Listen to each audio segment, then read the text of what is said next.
Have you ever wondered what separates the absolute legends of the business world from all the companies that just, well, disappear? It's not some kind of magic. It's really a game with rules, with players, and a winning strategy. So let's dive in and break down the art of business competition. Right. Let's kick things off with the biggest question of all. Why does a name like Apple or Nike become totally iconic, while tons of other companies with pretty similar products just fizzle out?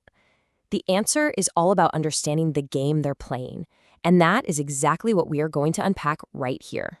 First things first, you gotta find your playground. See, to even have a shot at winning in business, you have to know, inside and out, the field you're competing on. Okay, let's start super basic with the idea of a market. Just think of it as any spot where a deal happens. It could be a real-life farmer's market where you grab your veggies, or a giant digital one like the App Store. It's simply the place where buyers and sellers meet up. Now, if a market is like one stall, then the industry, well, that's the entire farmer's market. It's the huge umbrella category that all those little markets live under. So the massive automotive industry has a market for SUVs, a market for electric cars, and on and on. So if we're saying business is a game, then market share is basically the scoreboard. It's how much of the pie one company gets. And the math is actually really simple. Just take a company's total sales and divide that by the total sales of the entire industry. Let's make that real for a second. Imagine the entire smartphone industry is worth, say, $500 billion a year. And in that year, Apple sells $50 billion worth of phones. Boom. Their market share is a cool 10%. That's their piece of the pie. But why is everyone so obsessed with this number? Well, having a bigger slice of that pie gives you some serious power. It means you can make your stuff cheaper. That's called economies of scale.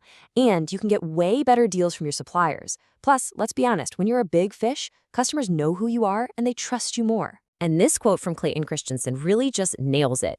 Gaining market share isn't just about being big for the sake of being big. It's about being better at solving a problem for your customer. And to do that, you need a plan. Okay, section 2, crafting your playbook. You know the playground, so now you need a killer plan to actually win the game. You know, at the core of any great playbook is what we call a competitive advantage. This is your secret weapon, your special move. It could be anything that makes you stand out from the crowd. Maybe you're the absolute cheapest. Maybe you have the best quality. Or maybe you've got a killer feature that nobody else can copy. This right here is the single most important question any business has to answer. Your value proposition. It's the promise you make to every customer. It's that crystal clear, simple reason why they should give their money to you and not the other guy.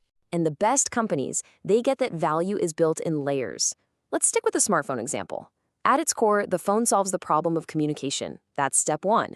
The actual product, step 2, is the physical stuff, the design, the camera, the screen. But then there's the augmented product, step 3, which is all the extra goodies like free repairs, cloud storage, awesome customer support. The real winners crush it on all 3 levels. All right, part 3, knowing the other players. You've got your playground, you've got your playbook. Now it's time to size up the competition. So there are basically 2 types of competitors you need to be aware of. You've got your direct competitors who sell almost the exact same thing to the same people. Think McDonald's versus Burger King. Easy. But indirect competition, that's a little sneakier. A restaurant and a grocery store aren't selling the same thing, but they are both fighting to solve the exact same problem, what you're going to eat for dinner. Yeah, we all know those classic direct rivalries, right? Coke versus Pepsi, Nike versus Adidas. But honestly, the indirect battles can be even more fierce. A movie theater isn't just competing with other theaters down the street. Its real competitor is Netflix at home on your couch. A bike shop is competing with the city bus. And you know what?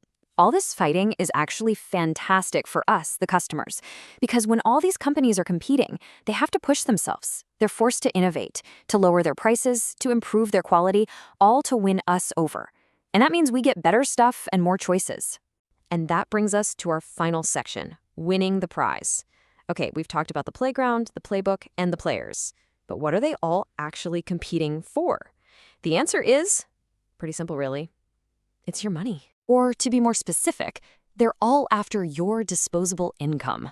This isn't the money you need for rent or taxes. No, this is your fun money. The cash you have left over to spend on whatever you want. Shopping, going out, entertainment, you name it.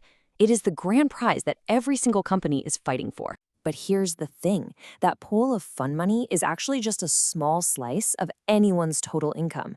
And that right there is why the competition for every single one of those dollars is so unbelievably fierce. And if you zoom out, the amount of disposable income that people have tells you a lot about the health of the entire economy. I mean, it makes sense, right? When people have more spending money, they buy more things, which drives growth for everyone. This idea really just ties everything we've talked about together. Your competitor isn't just a company that sells the same product. It is anyone who competes for your customers' time, their attention, or their money to solve that same core problem. So, I'll leave you with this little challenge. The next time you're looking at your favorite brand, doesn't matter if it's a coffee shop or a video game company, try to look past the obvious rivals. Ask yourself, who are they really competing against for my time and my money? You know what? The answer might just surprise you.